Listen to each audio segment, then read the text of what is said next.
Gracias por continuar con nosotros aquí en Noticieros Expresa TV. Esta noche me acompaña el doctor Chaurán, Antonio Chaurán Sorzano, a quien le agradezco su amable compañía esta noche, pues para hablar de distintos temas, temporada invernal, pero antes de ello, bienvenido doctor, ¿cómo está? Bien, muy bien, Víctor, muchas gracias. Gracias por la invitación, es un placer estar aquí. Gracias, doctor. Pues como le decía, llegamos a la época de frío y ya comienzan los contagios. Usted, su especialidad como pediatra, ¿qué nos puede decir para los más pequeños del hogar, doctor? Fíjate que estamos teniendo muchos casos de niños, obviamente con infecciones de vías respiratorias superiores, virales casi todas ellas. Entonces, pues una recomendación aquí para los papás, el ser cuidadosos en prevenir esta situación, abrigando bien a los niños, evitando hasta donde sea posible los cambios muy bruscos de temperatura, pero además entendiendo, porque en realidad lo que enferma no es en sí la temperatura. El frío nos obliga a cerrar, a cerrar las ventanas, a no ventilar los espacios, a estar todos mucho más juntos, y eso facilita el que exista en el medio ambiente la transmisión de virus y bacterias, que son finalmente los que enferman. Entonces, bueno, a tener hasta donde se puede una cierta ventilación, pero obviamente evitando que haya climas extremos, y sobre todo teniendo cuidado de evitar que los niños, especialmente los chiquitos, estén en contacto con gente que está enferma de gripa, de tos, o que pudiera haber estado contagiada de algún cuadro de estos. Siempre en estas temporadas, digo, es clásico que hay un aumento en los casos, específicamente de lo que llamamos el virus sincicial respiratorio, que causa problema bronquial en los niños, un cuadro llamado bronquiolitis, que son las ramas más delgaditas de sus bronquios. Hay casos de influenza, por supuesto, y todavía tenemos, claro que sí, casos de COVID.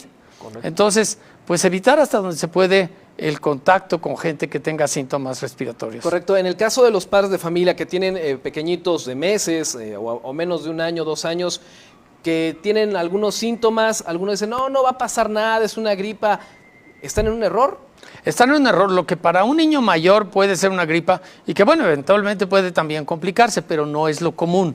Sin embargo, en los niños chiquitos, menores de 1 año, es muy frecuente que exista bronquiolitis y es un cuadro totalmente distinto que la gripita normal que te da mocositos. Es un cuadro con una tos intensa, los bronquiolos se inflaman, puede ocasionar dificultad respiratoria importante, hay casos también de laringitis con dificultad respiratoria importante. Entonces, sobre todo en los niños chiquitos, exagerar un poquito los cuidados. Yo les sugeriría que en todos, chiquitos y grandes, incluso en las personas de mayor edad también, y acudir hasta donde sea posible pues a la vacunación contra la influenza, ¿verdad? Correcto. Hablaba de, al menos en esta temporada, o lo que usted ha estado registrando en su consultorio, son menores que tienen problemas de bronquios, que tienen problema de COVID. Y algunos tienen ¿qué otro COVID? nos mencionaba? La influenza. La influenza, que sí. De hecho, fíjate que hay un fenómeno que sucedió curiosamente este año en el polo sur del hemisferio terrestre. Ajá. Pues el invierno se presenta en otra época, o sea, ya pasó el invierno de allá. Así es. Y se adelantaron los padecimientos respiratorios al invierno y parece que está sucediendo lo mismo aquí.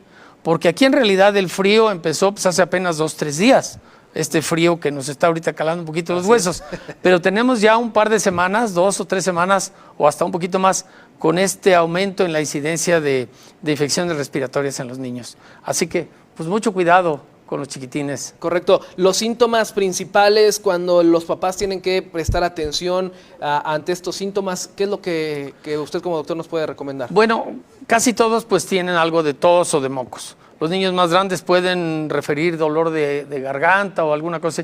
Puede haber fiebre, puede no haberla, pero algo que nos llama la atención y que requiere de una revisión es cuando empieza a haber cierta dificultad respiratoria o cuando empezamos a oír ese silbidito del pecho que se encuentra en los niños que tienen bronquiolitis de manera específica. Entonces, ahí pues tener cuidado, acudir a una revisión a su centro de salud o con su médico o como corresponda para determinar hasta dónde va y recibir las indicaciones correspondientes, ¿verdad? ¿Medicación? Bueno, se puede utilizar, sobre todo en los niños más mayores, se pueden utilizar los medicamentos clásicos para la tos o para la gripa cuando no hay complicación alguna. Con los niños chiquitos les sugeriría sí que hubiera una valoración médica para prescribir lo que corresponda. Correcto, porque también esa es otra, de pues vamos a darle lo que le Exacto. funciona al hermano mayor, dáselo al hermano menor Sí. y luego vienen los problemas. Sí, y sobre todo cuando hay fiebre hay que tener más cuidado.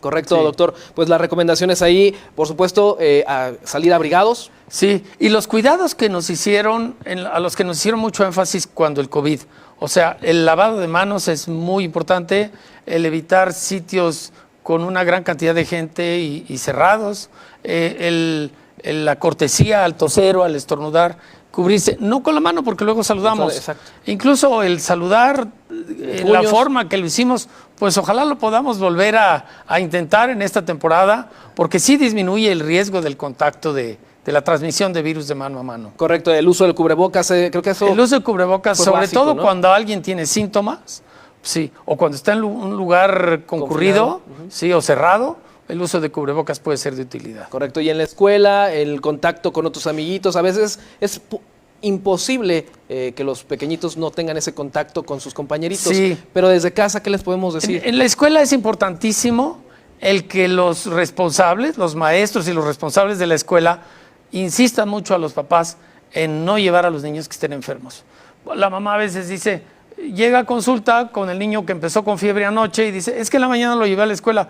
¿Por qué lo llevó a la escuela si empezó con fiebre desde anoche? Correcto. Claro que no.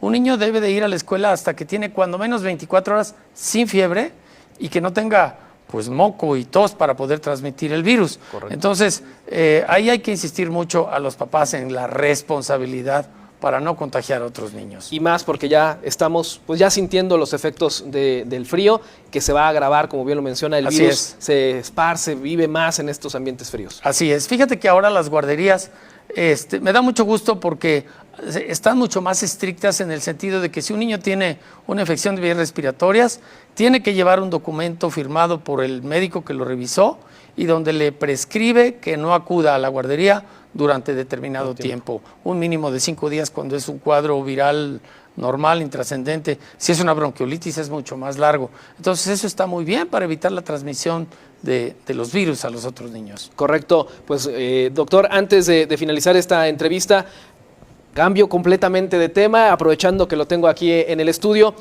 Lo hemos visto en las últimas semanas cuando estuvo Ricardo Sheffield en algunas sedes, específicamente aquí en Celaya. Lo vimos pues muy de cerca, ahí prácticamente del lado derecho, ahí de Ricardo Sheffield. ¿Hay intenciones nuevamente de buscar algún puesto de elección popular, doctor?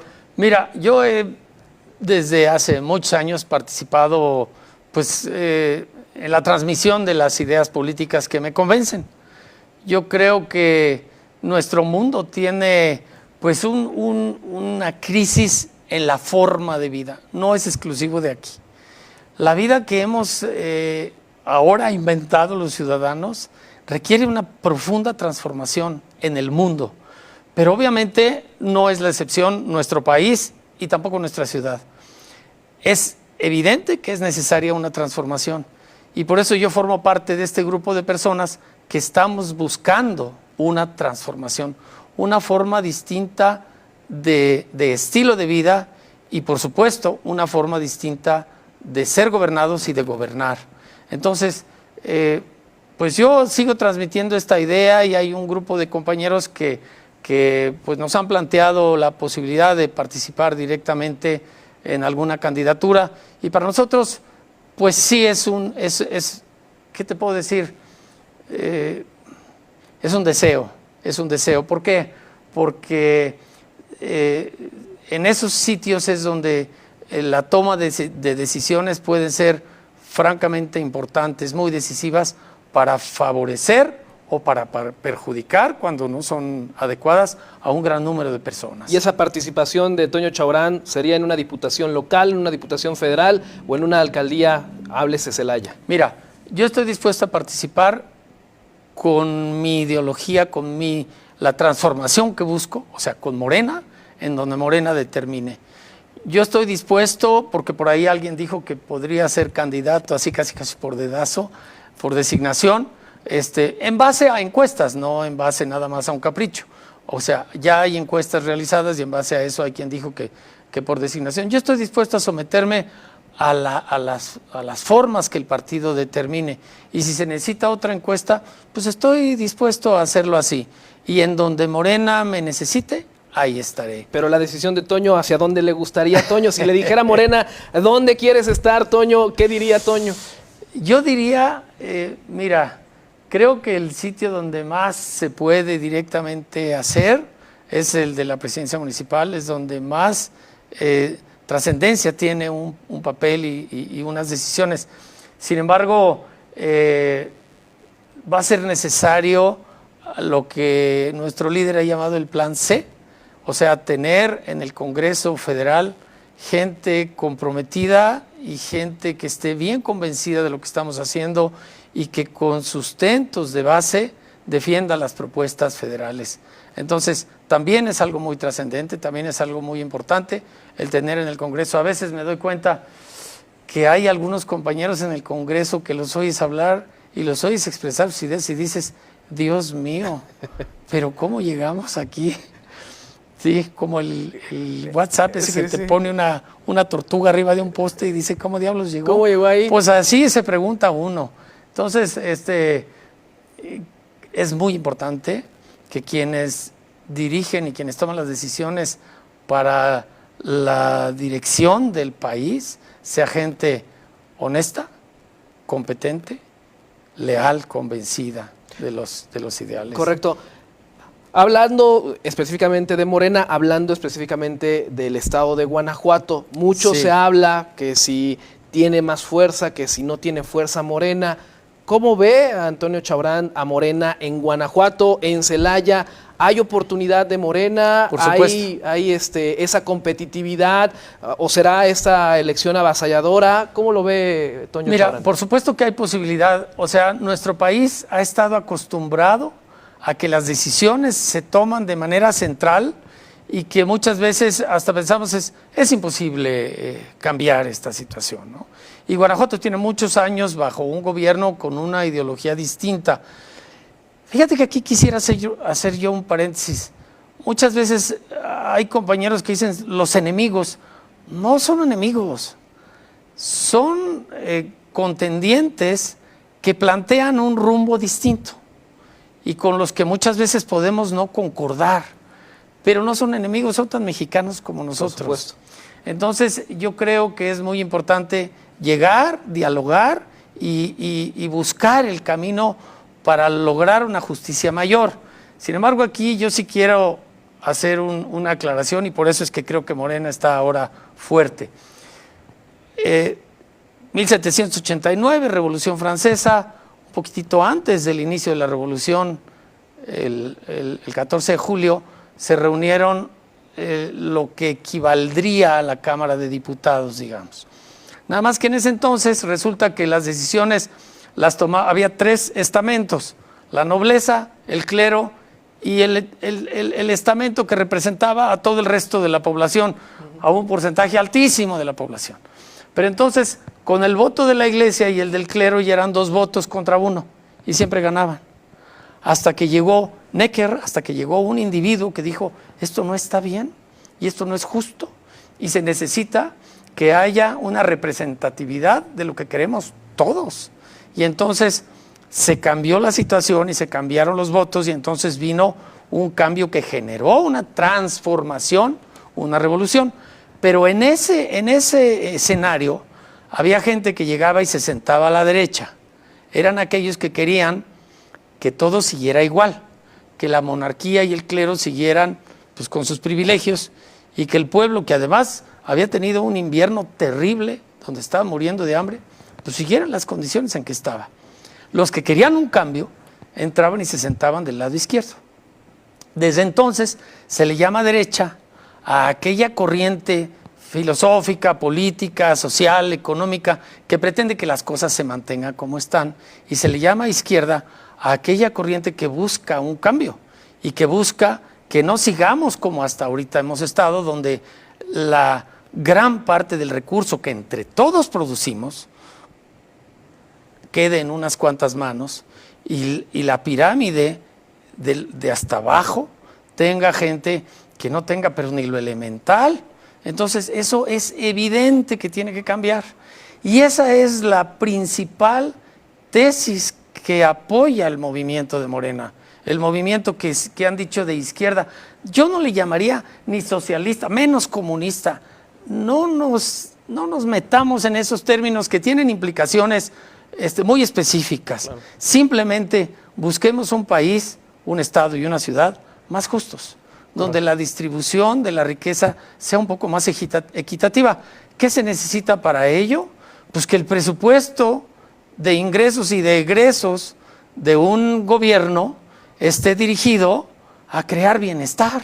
Correcto. Y te preguntaba de la fortaleza y de pues esto que tú mencionas para el cambio de rumbo para el estado de Guanajuato, porque pues bueno, ya se están analizando las llamadas alianzas, hablando a lo mejor un poquito, regresando a ese ejemplo de la Revolución Francesa, ya se empiezan a hacer estas alianzas, estas uniones. Sí. Aquí en Guanajuato todo parece indicar que, como ocurrirá a nivel nacional, estará el Frente Amplio integrado por el PAN, PRI, PRD, Movimiento Ciudadano, va solo, y en el caso de Morena, a nivel nacional, pues en teoría va Morena, Partido del Trabajo y Partido Verde, pero sí, aquí en Guanajuato parece que habrá una división. ¿Se dará esa división? Si se da esa división, ¿afectará a Morena? ¿No le afectará a Morena?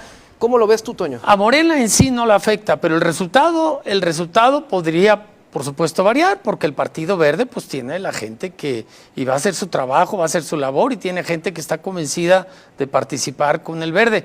Ojalá que aquí el Verde hiciera una reflexión y se adhiriera a lo que a nivel nacional está haciendo.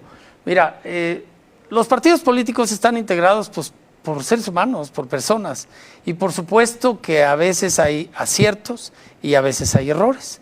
Entonces, pero debe de haber un sustento ideológico que procure que haya muchos más aciertos que errores. Para mí, la unión de PAN, PRI y PRD me parece una aberración ideológica. Si había propuestas totalmente disímbolas entre los dos, el que ahora se sumen, pues me parece, bueno, es algo que yo no puedo entender.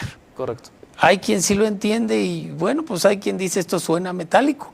Pues sí, quizás sí, porque es el deseo de tener el poder por el poder. Aquí hemos tenido en Morena algunos casos donde se han elegido algunos compañeros que han hecho excelentes papeles y otros en los que ha habido papeles desastrosos.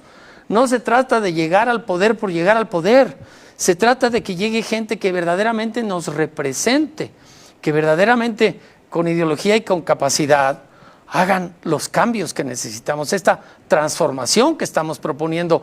Cuando vemos los resultados del INEGI, donde nos dicen que casi 9 millones de personas menos están ahora en la pobreza, decimos, ¡qué belleza! Correcto. Oye, y en ese sentido, y hablando en plata pura de los candidatos, bueno, virtuales candidatas aquí en el estado de Guanajuato, hablando específicamente de la candidata o de la coordinadora en este momento, que con miras a ser la candidata de Morena a la gubernatura del estado, Alma Alcaraz, sí, la diputada local. Sí. Dentro de Morena ha habido pues mucho revuelo, específicamente hablando del diputado local, Prieto Gallardo, sobre...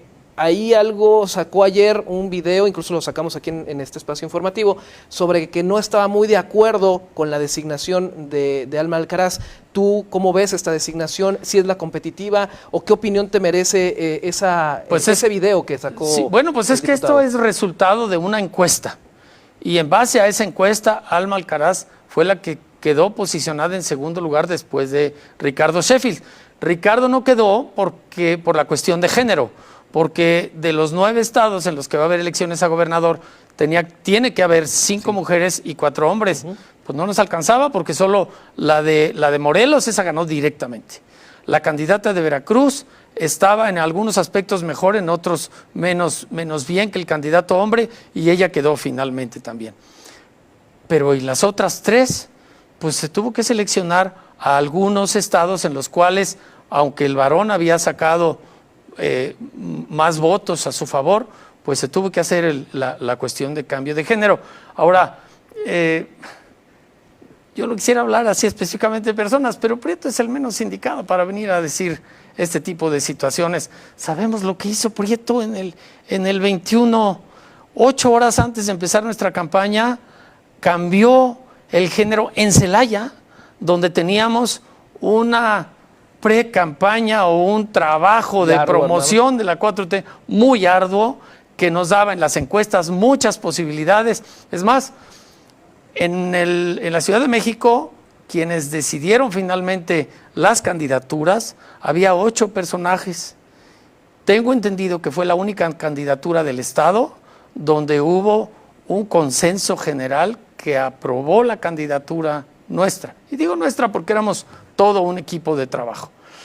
Y sin embargo viene Prieto y lo cambia 8 horas antes de iniciar esto. Pues yo hablé con él y dije, ¿por qué? Claro que no hubo una explicación lógica. Entonces, pues ahora yo le pediría que no viniera con este tipo de situaciones, pero respeto su postura y que diga lo que se le pega la gana. Correcto. Toño, bueno, finalmente, el mensaje, sobre todo al estar pendiente de si se va a dar esta candidatura aquí al gobierno municipal de Celaya. Te lo pregunto abiertamente, como se lo he preguntado a los que han venido y que han dicho abiertamente que van a buscar contender para alguna alcaldía. Sí.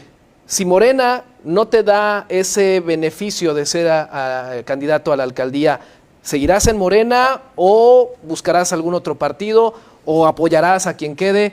¿Qué va a hacer Toño cuando se decida todo? 2 de las opciones que dijiste. Apoyaré a quien quede y seguiré en Morena. Yo no estoy en Morena por un puesto político. Morena no es ¿cómo le llaman esos negocios para buscar trabajo? No. Morena es un movimiento al que pertenecemos millones de personas que queremos este cambio. Y mal haría yo en que si no me dan la candidatura. Si no me dan la candidatura aquí y me dan alguna otra candidatura y tengo la posibilidad de ejercerla, allí iré donde Morena considere. Y si no me dan ninguna candidatura, yo seguiré impulsando a Morena. Seguiré haciendo mi trabajo como pediatra y pues ahí tengo mi foto con Andrés Manuel. Oye, sí me ha tocado verla, sí me ha tocado verla ahí en su consultorio. Y seguiré hablando con la gente y tratando de crear esto que hemos llamado la revolución de las conciencias, porque esto se trata de crear conciencia, de que la gente sepa de qué se trata y qué es lo que buscamos. Y ahora le llamamos el humanismo mexicano. ¿Por qué? Porque es un movimiento que es eso lo que busca, el ponderar a las personas antes que el recurso económico y antes que el éxito puramente empresarial. Aquí quiero hacer otro paréntesis muy importante. Morena no tiene nada contra el empresariado, al contrario, ojalá hubiera miles de empresarios más.